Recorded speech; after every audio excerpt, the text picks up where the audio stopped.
worry about the people that God has removed from your life. He saw things you didn't see. He heard conversations you couldn't hear. And he made moves you wouldn't make.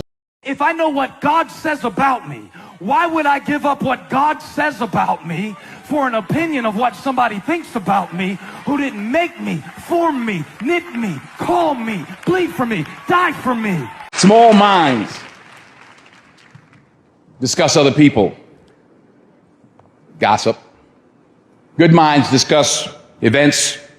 Great minds discuss ideas. I walk in every room as myself.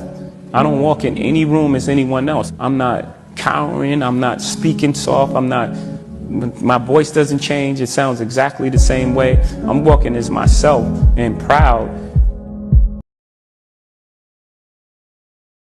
So yes, it's early. It's like 7:37.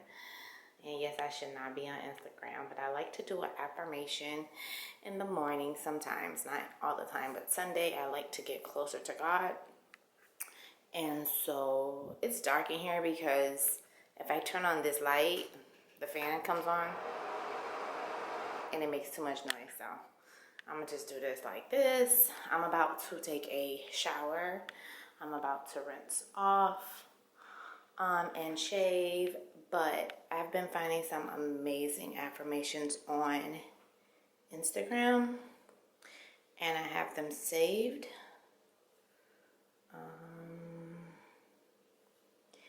And so that's what I'm feeling this morning. I'm feeling